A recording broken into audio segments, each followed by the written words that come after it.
All right, hey y'all. So today we are going to be talking all about reference images and how to organize those reference images as well as your own artwork and any pictures that you want to use when you're creating your digital art. So a reference image, typically, traditionally in art, is an image that you look at for inspiration. So for example, if you wanted to draw a bowl of apples, you would search a bowl of apples, print it out, and use it as an image to look at while you're creating your art. In this case, we're going to be finding reference images to use in Pixlr in order to edit them or add them to other images and create different pieces of work. So the first thing we're going to do is talk about how to search for a reference image. So there are a couple ways you can do this. The way that I like to do it and the safest way to do it is through royalty-free images. A royalty-free image is an image that is free to the public. So you could use it in your own artwork and not get in trouble for plagiarism. So plagiarism is copying someone else's artwork. Photography is a form of art. So if you chose to grab somebody's image from, let's say, the internet or social media, you would be plagiarizing. Now, for our class, in some cases, it'll be all right, and I'll explain to you what those cases are. But if you were creating a piece of art for a group of people, an art show, something like that, you want to stay away from any images that might be copyrighted or made by another artist and are not royalty free.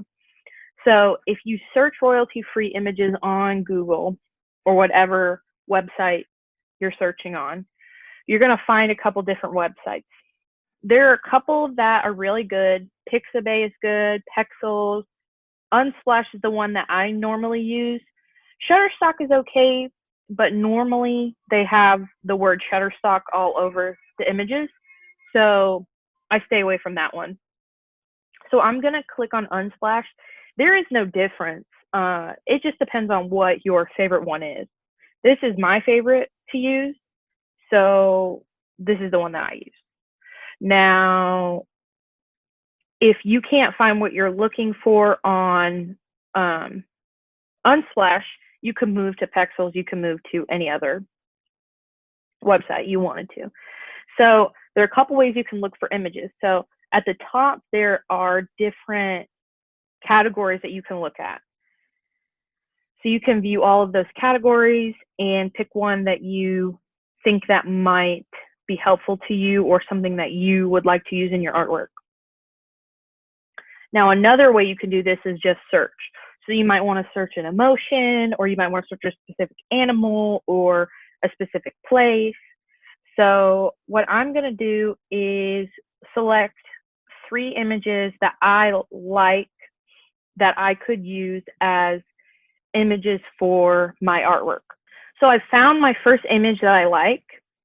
So once you click on it, it's going to come up as this. You can zoom in and look at it. You can zoom out and look at it. But in order to save it onto your device, so in your case, most of you are on tablets, you're going to go ahead and this is the steps to save it. So you're going to download the photo. In order to do that, you're going to hold your finger down on the photo until the app bar appears on the bottom of the screen, or it might appear on the top of the screen. It should pop up somewhere.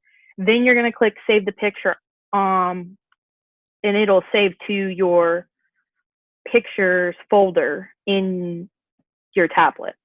So that's one way to save them. So that's the first way that you can save the image. Another way that we're going to be using is Wakelet. So Wakelet is an app on, or a website on the computer that you can create different collections that you want to save or go back to. The reason that I would use this instead of saving is because it's much more simple than saving an image. If you're saving a bunch of images on your tablet, you're going to run out of storage. And also, it's going to get confusing if you're taking pictures of people or things for your artwork. It might get confusing having those images with all your saved images. So I would create a new collection, and you can add a cover image. I'm going to title it reference images because that's what they are. And I'm going to go back to Unsplash, and then I'm going to left click. That should be how you guys do it. I'm going to click open image in a new tab, and it's going to just come up as its own picture. So from there, I'm going to go ahead and copy the link at the top, and then I'm going to go back to Wakelet over here, and I'm going to click this plus sign, and then I'm going to paste it.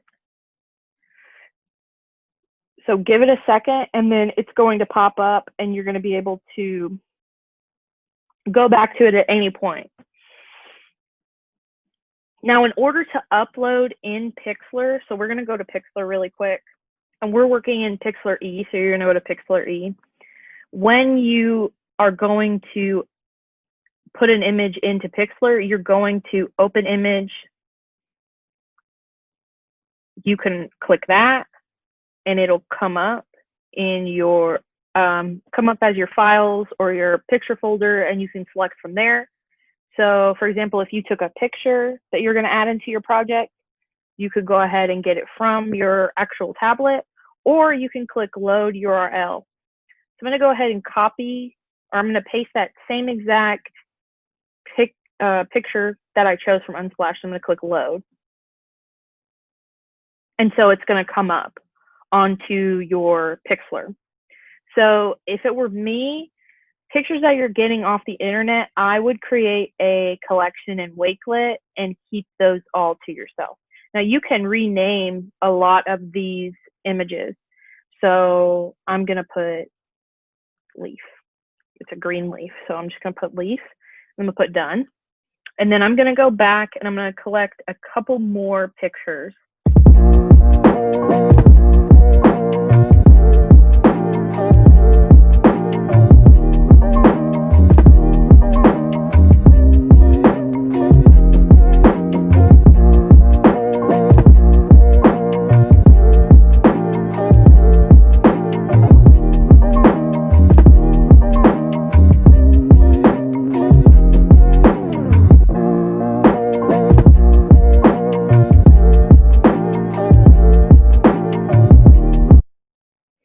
Okay, so I have my 3 images that I've decided to add to my Wakelet. So I have my 1 person and 2 similar backgrounds that I can use. I want to talk to you about a couple other ways that you can get images. So I talked about it already, but you can take pictures of things or people, objects, and backgrounds. So if you, let's say, go outside, go to Shelby Farms, find something that you find to be beautiful, you could use your phone to upload or to take the picture, or you could use your tablet to take the picture. So that's one way. If you're going to use, if you're going to find an image that is an object or a person that you're going to put in the front of your artwork, or it's going to be the main focus, you're going to want to make sure that it's on a plain background. So that way, or at least as plain as possible, because if you're planning on cutting out the background, it'll be much easier than if you have a bunch of different things in the background. Although you can do that, it's just a little bit more difficult. Okay, so we've talked about the reference images that you can get from the royalty-free website. We've talked about taking photos. Now, this next way to collect reference images would only be beneficial to you if you are trying to create a piece of art about something really specific. So for example, if you wanted to do something about Fortnite, I don't even know if Fortnite's so relevant, but I'm going to pick Fortnite as an example. So Fortnite is probably not going to come up on Unsplash. Now I'm going to go ahead and try it just in case, just to show you. And it might show up, I'm not sure. So there is a couple different options we have. And these all look pretty cool to me. I don't know. I'm old and not cool. So these might not be cool to you. So let's say you wanted a character. So in order to do that, you're going to want to search for it. So I want you to first, before you do this, check and make sure your safe search is on. So I'm going to look up Fortnite first, and it should come up settings, so my safe search is on already. So you should go and click turn on safe search if it's not already. So I'm going to go to images, and these are cool. If you wanted to do something, if you wanted to do characters in the front of your picture, something like this is very helpful because it's already has no background. If you see checkers, like gray and white checkers in the background, that means there is no background. So you don't even have to worry about cutting it out. If there are no checkers in the background, that means there is still a white background and you will have to cut it out. Now, let's say you wanted a really specific person, a specific character from Fortnite. So I'm going to Cuddle Team Leader. Now, if I wanted to search specifically for no background, you can search one of two things. The first one is transparent. It's going to give you a transparent background. So there's a bunch of different ones that you can choose from, different styles. Or you can also put PNG. So PNG is a file that's transparent. So you're going to see some of the same ones that you would have already chosen. So those are a couple different ways that you can select images from the internet and organize them online. Now, if you wanted to organize them on your tablet, you're going to want to go into your pictures and create folders in those pictures. But that is really all I wanted to go over today. So there are 3 options for selecting reference images. One of them is royalty-free websites. The other one is taking pictures of your own. And those 2 are not copyrighted. You're not plagiarizing. They're free to use. The third one would be to search them up on Google, making sure your safe search is on. Now, the only reason I would do that is if you don't find what you're looking for on royalty-free images. I would search all of the royalty-free websites that you feel comfortable looking at. And then I would then go ahead and search your images that you're looking for. All right, that is it. Thank you so much.